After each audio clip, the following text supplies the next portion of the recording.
Hello बच्चों, मेरा नाम साक्षी गुप्ता है और आज आप मेरे साथ सीखेंगे व्याकरण की कक्षा 4 का पाठ 13। इसमें हम पढ़ेंगे विराम चिन्ह यानी पंक्चुएशन मार्क्स। आइए जानते हैं। विराम का अर्थ होता है ठहरना या फिर रुकना। इन्हें देखिए और समझिए। रो मत हंसो, रो मत हंसो।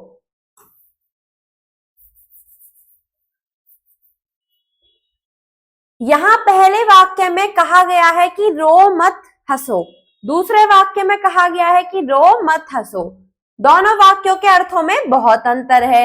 वाक्य बोलते समय अलग अलग जगह रुके जिससे अर्थ में अंतर आ गया।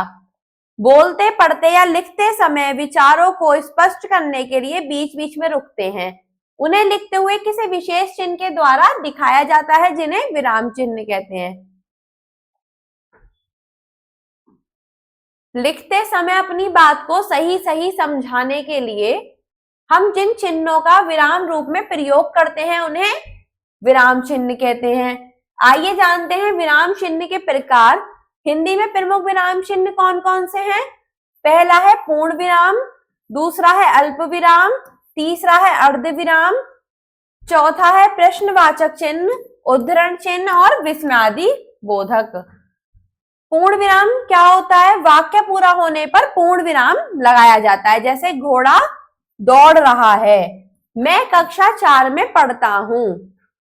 अल्प विराम क्या होता है? यह चिन्ह वाक्य के बीच में थोड़ी देर रुकने के लिए लगाया जाता है। जैसे पिताजी बाजार से आम, केला, चीकू और अंगूर लाए। विशाल तुम वहां बैठो। अगला है आपका अर्ध विराम। अर्ध विराम क्या होता है? जहां कहीं अल्प विराम की अपेक्षा कुछ अधिक देर के लिए रुकना पड़े वहां अर्ध विराम का प्रयोग किया जाता है। जैसे आदित्य बाजार गया, पुस्तक खरीदी तथा घर लौट आया।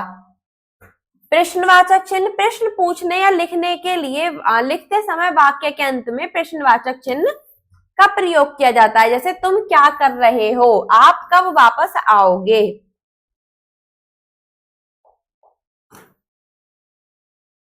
अगला है आपका उद्धरण चिन्ह।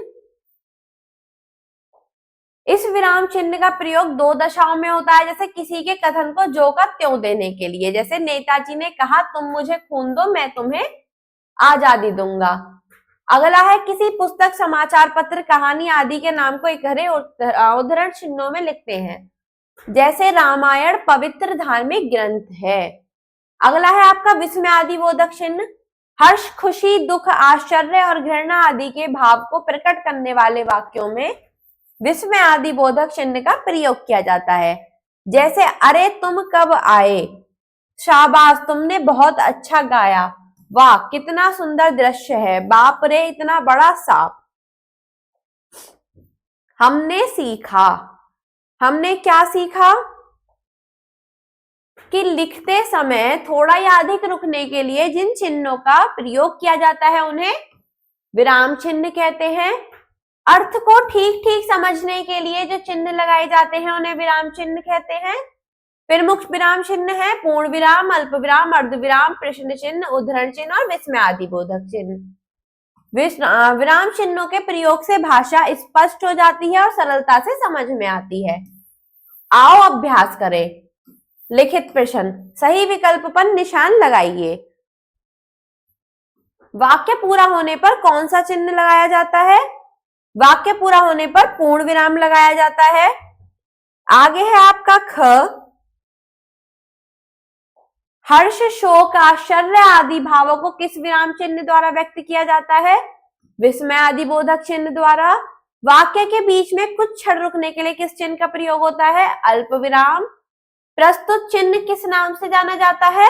उद्धरण चिन्ह। आइए चलते हैं प्रश्न 2 पर। निम्नलिखित वाक्यों में विराम चिन्ह लगाइए।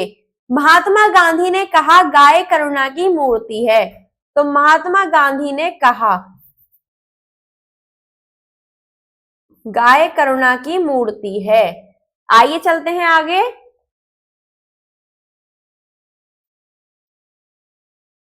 तुम वहां क्यों गए थे? प्रश्नवाचक चिन्ह। मां ने भिंडी, अल्प विराम, गोभी, अल्प विराम, मिर्ची और टमाटर खरीदे, पूर्ण विराम। वाह विस्मयादिबोधक चिन्ह, तुमने तो कमाल कर दिया, पूर्ण विराम। मैं कल दिल्ली जाऊंगा, पूर्ण विराम।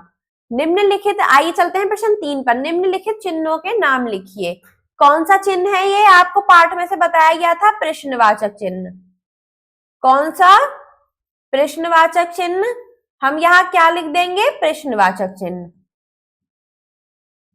ये क्या है? अल्प विराम, जो किस लिए प्रयोग होता है? कुछ क्षण रुकने के लिए। किस लिए? कुछ क्षण रुकने के लिए। अगला है आपका पूर्ण विराम। ये कहाँ प्रयोग होता है? वाक्य के अंत में।